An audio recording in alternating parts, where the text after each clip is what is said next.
Halo pemirsa, kembali lagi di Wanyu Sore. Hari ini, Wanyu Sore akan merangkum informasi mengenai presenter dan komedian Nina Carolina atau yang akrab disapa Po Ava yang berpulang pada Jumat 15 Agustus 2025 setelah berjuang melawan kanker selama 3 tahun. Informasi lainnya pemirsa, Ketua DPR RI Puan Maharani menyanyikan sepenggal lirik lagu Imagine karya John Lennon dalam sidang tahunan MPR. Puan menggunakan lagu tersebut sebagai pengantar untuk menyampaikan pesan penting tentang kesetaraan tanggung jawab gender antara perempuan dan laki-laki. Pemirsa, inilah Wanyu Sore selengkapnya.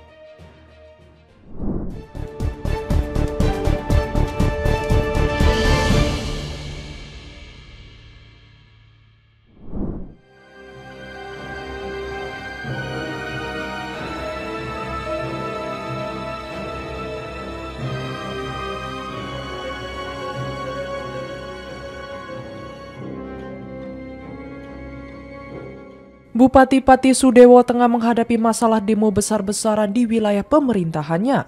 Puncaknya DPRD Pati sudah menyepakati proses pemaksulan Bupati Sudewo yang sempat menaikkan pajak sebesar 250%. Namun di tengah kericuhan demo Pati, viral jejak digital Kaisang Pangarep di media sosial X yang pernah mendukung Sudewo. Kaisang ternyata sempat melakukan endorse dan mendukung pencalonan Bupati Sudewo di Pilkada 2024. Kini video Ketua Umum PSI yang mendukung pasangan Sudewo dan Risma Ardi Chandra pun sekarang jadi sorotan. Dalam video berdurasi 14 detik ini, terlihat Kaisang Pangarep berdiri di antara Sudewo dan Risma Ardi sedang melakukan kampanye. Kaisang tampak menggenggam tangan Sudewo dan Risma Ardi Chandra secara bersamaan hingga meminta masyarakat memilih pasangan tersebut. Tak hanya itu, Sudewo ternyata pernah meminta dukungan ke ayah Kaisang sekaligus Presiden ke-7 Republik Indonesia Joko Widodo menjelang pencoblosan pada 6 November 2024. Pertemuan itu diunggah di akun Instagram pribadi Sudewo pada 7 November 2025, di mana ia mengunggah foto bertemu Jokowi di depan gerbang kediamannya.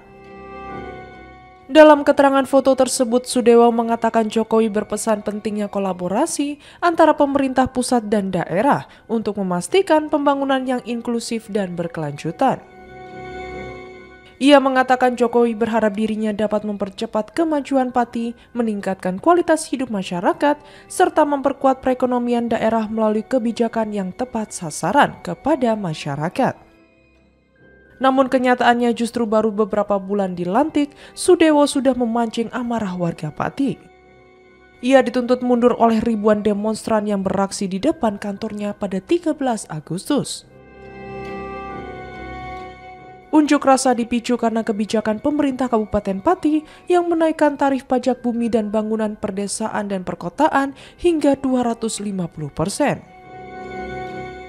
Kenaikan tarif PBB tersebut ditolak oleh masyarakat Pati, namun bukannya mendengarkan aspirasi, Sudewo malah menyatakan tak gentar meski harus menghadapi gelombang demonstrasi besar menolak kebijakan kenaikan pajak.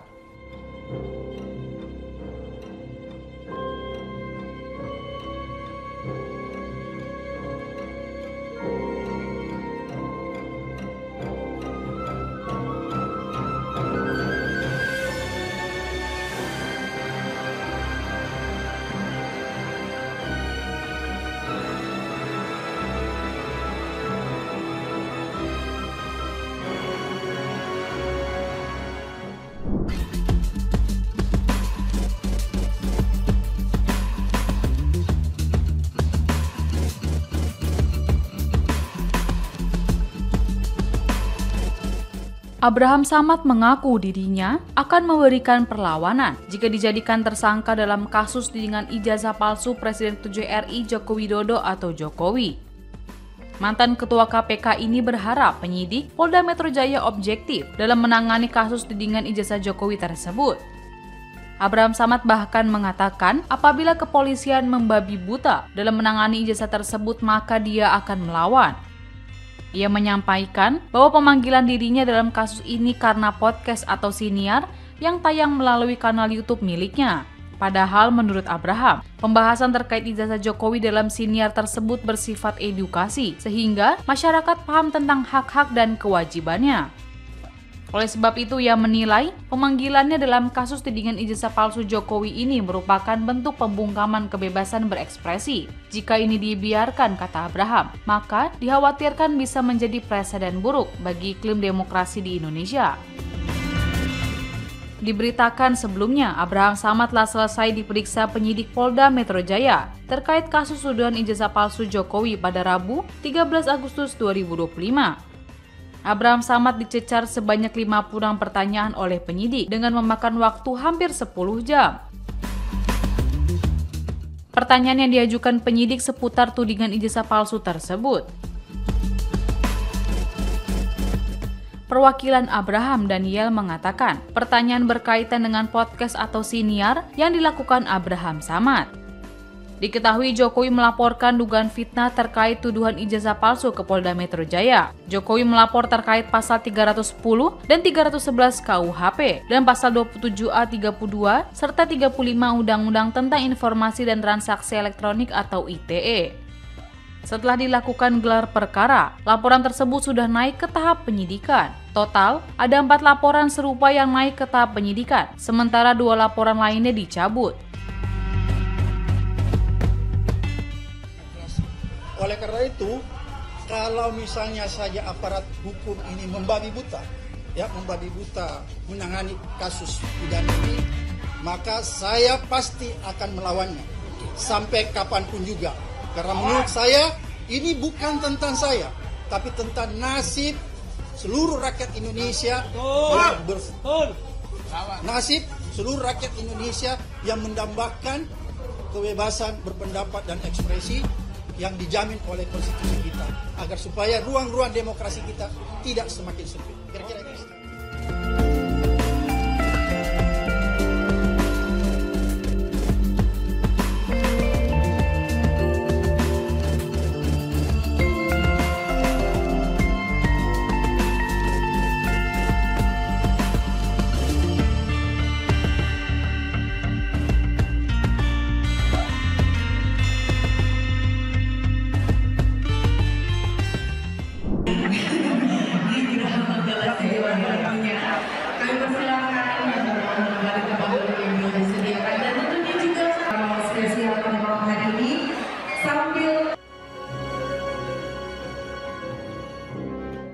Sejumlah warga kota Cirebon, Jawa Barat memprotes kenaikan pajak bumi dan bangunan atau PBB yang terjadi sejak tahun lalu.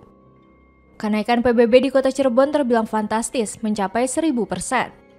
Seorang warga bahkan mengaku harus membayar PBB hingga 63 juta rupiah pada 2024, padahal biasanya hanya membayar 6,4 juta rupiah per tahun. Menanggapi kejadian ini, Gubernur Jawa Barat Deddy Mulyadi memanggil Wali Kota Cirebon Effendi Edo.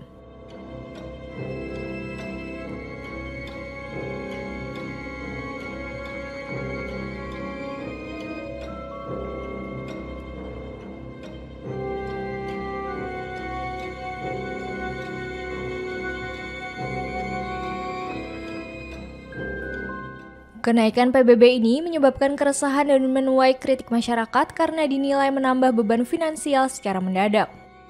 Aturan mengenai kenaikan PBB diketahui dibuat pada masa penjabat Wali Kota Cirebon sebelumnya, Agus Mulyadi.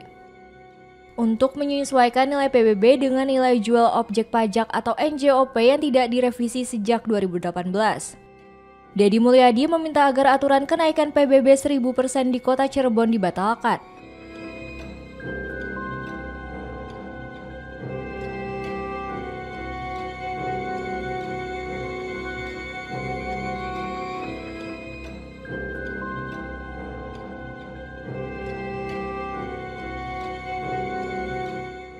Yang PBB Pak Gub, PBB di Cirebon. Oh iya, saya tadi sudah undang Wali Kota Cirebon karena ada 3 persoalan yang saya undang tadi. Pertama, kasus penyidikan BPN Kota Cirebon. Yang kedua, kasus penyidikan di Rumsenda Kota Cirebon. Dan yang ketiga adalah masalah kenaikan pajak bumi dan bangunan di Kota Cirebon. Tadi kita sudah mendapat penjelasan bahwa peraturan wali kota itu dibuat pada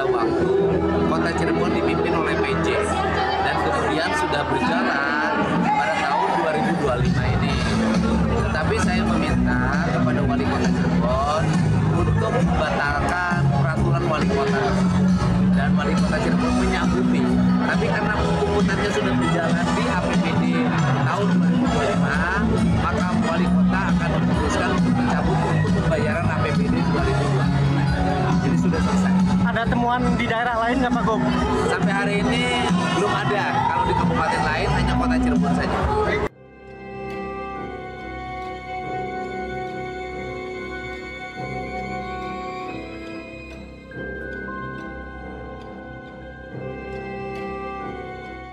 Sementara itu, Wakil Ketua DPRD Cirebon Hari Saputra mengatakan pihaknya akan memproses revisi Perda PBB P2.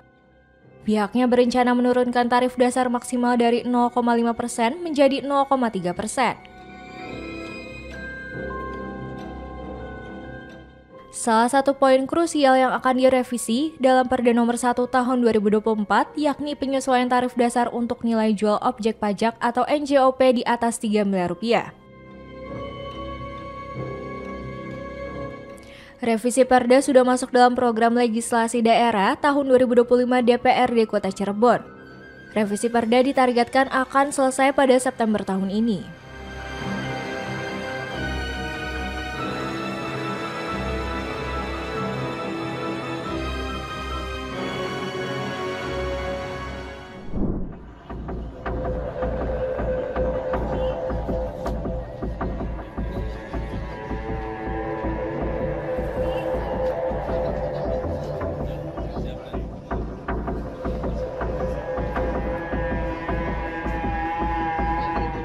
Majelis Ulama Indonesia atau MUI Kota Bekasi menyatakan kegiatan pengajian yang dipimpin Putri Yeni atau Umi Cinta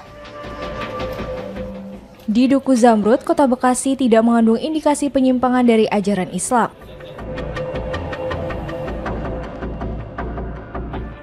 Keputusan ini diambil setelah MUI melakukan audiensi di kantor Kelurahan Mustika Jaya. Bersama Putri Yeni, Forum Kerukunan Umat Beragama, Forum Koordinasi Pimpinan Daerah, serta pengurus RW setempat. Dalam pertemuan tersebut, Putri Yeni memberikan keterangan dan disumpah menggunakan Al-Quran. Dari hasil audiensi, disepakati 4 keputusan, diantaranya pengajian dihentikan sementara di rumah Putri Yeni, dan dipindahkan ke Masjid Al-Muhajirin yang berada di lingkungan sekitar. Selama masa pemindahan, pihak Putri Yeni diminta mengurus izin pendirian majelis taklim dari warga setempat.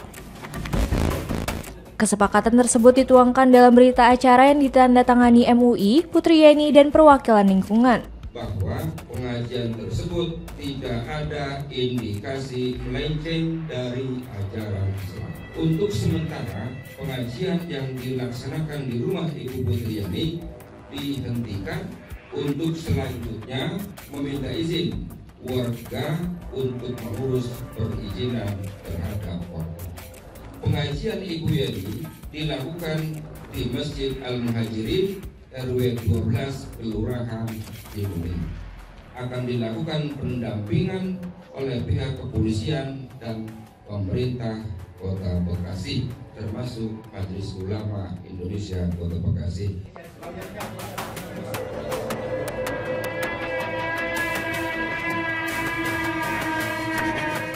Sebelumnya, pengajian Umi Cinta menjadi sorotan setelah beredar kabar iming-iming masuk surga dengan membayar infak sebesar 1 juta rupiah. Warga Duku Zamrud pun mengadu ke MUI melalui audiensi di kantor Kesbangpol.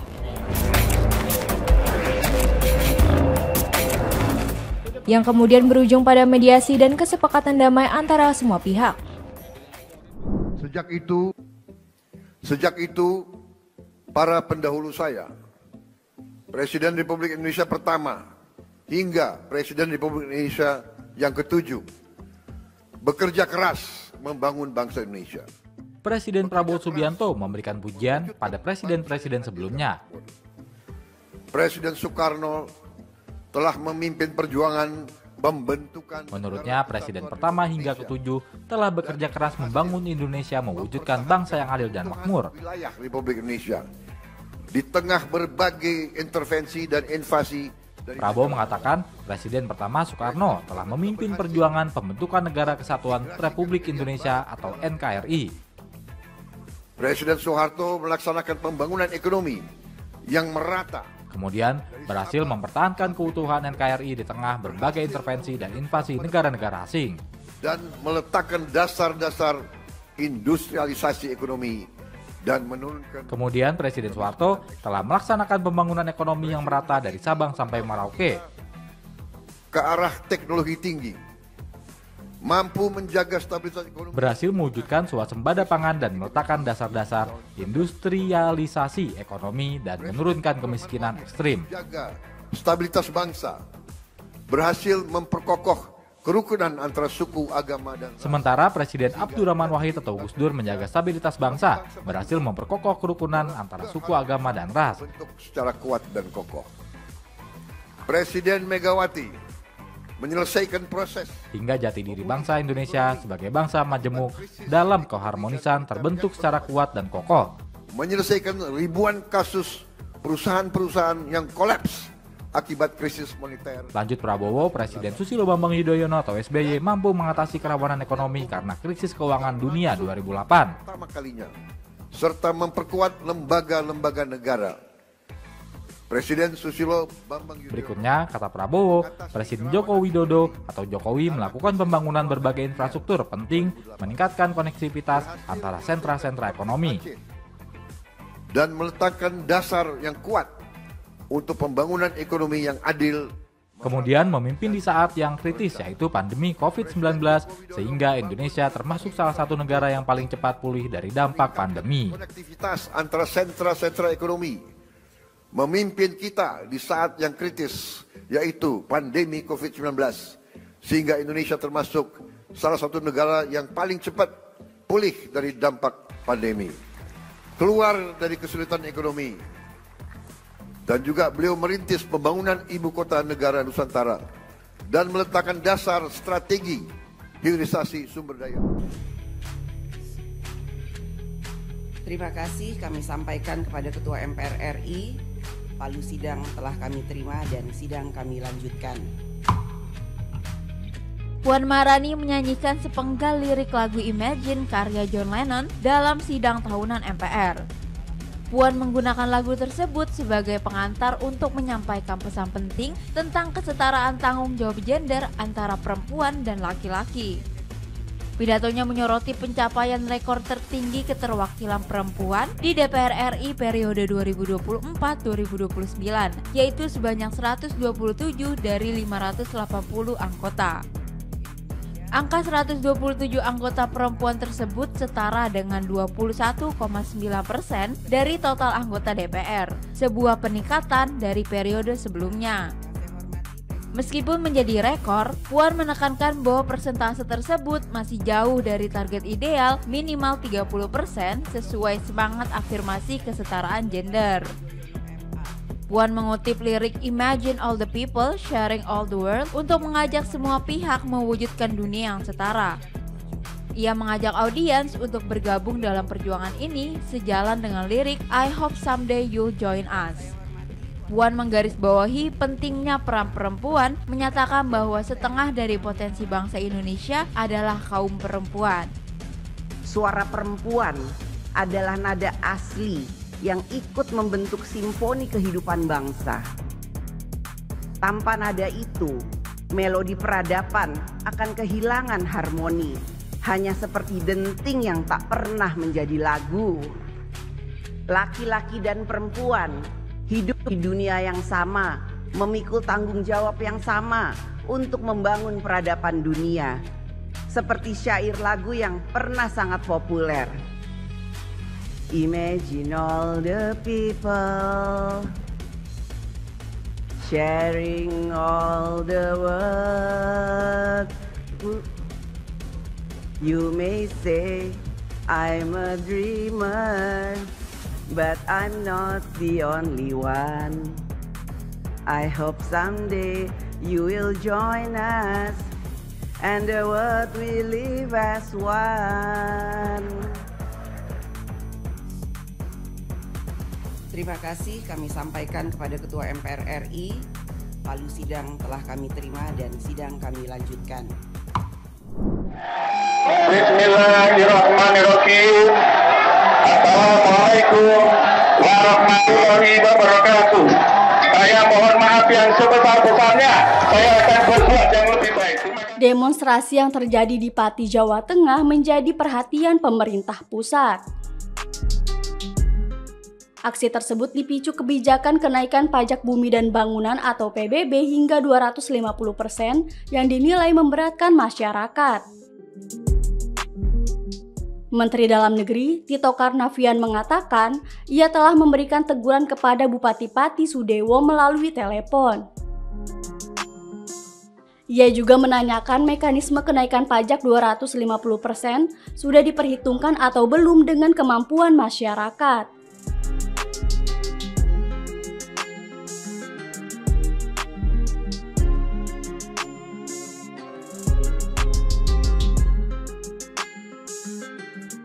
Mantan Kapolri itu menyebut Sudewo telah menarik kembali kebijakan tersebut dan menyampaikan permintaan maaf. Namun kini tuntutan warga meluas hingga meminta pemakzulan.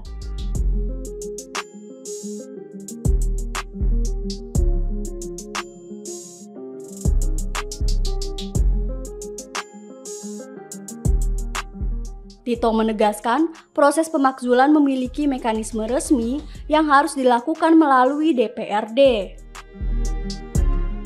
Menurutnya, langkah DPRD membentuk panitia khusus adalah salah satu jalur yang harus diikuti. Ia menjelaskan, sesuai Undang-Undang Hubungan Keuangan Pusat Daerah, penentuan tarif PBB menjadi kewenangan bupati atau wali kota dengan tinjauan gubernur. Pak Bupatinya sudah menyampaikan permohonan maaf, sudah mencabut ya. Nah, kemudian kok ada tuntutan yang lain untuk pemakzulan. Pemakzulan itu ada mekanismenya.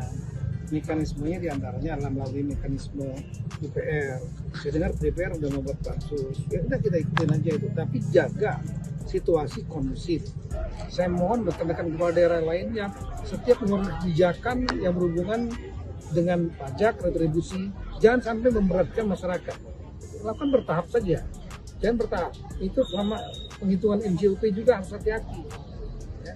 Jadi jangan sampai memberatkan masyarakat. Prinsip utamanya itu. Dan lakukan sosialisasi.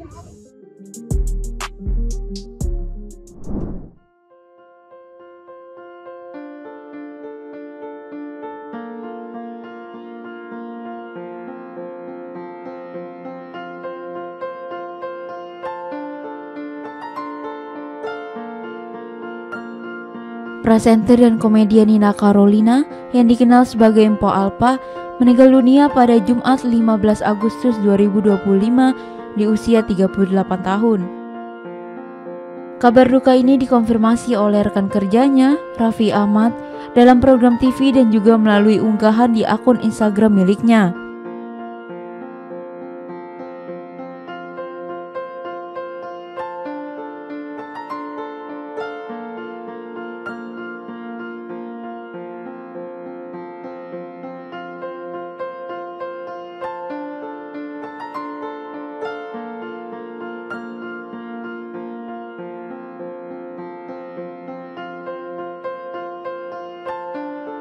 Po Alpa diketahui telah berjuang melawan penyakit kanker yang dideritanya selama 3 tahun, bahkan saat mengandung anak kembarnya yang lahir pada tahun 2024. Selama masa sakitnya, almarhumah memilih untuk tidak banyak bercerita tentang perjuangannya dan tetap dikenal sebagai sosok yang ceria. Po Alpa menghembuskan nafas terakhir pada pagi hari ini sekitar pukul 08.15 WIB.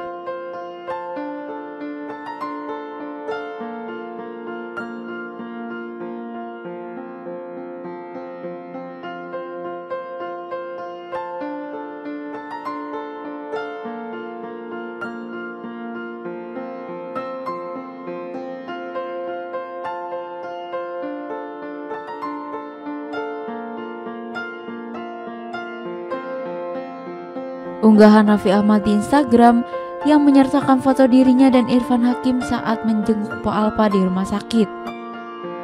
Kepergiannya menjadi pukulan berat bagi keluarga, rekan-rekan artis, dan para penggemar yang selama ini dihibur oleh sosoknya yang tulus dan menghibur.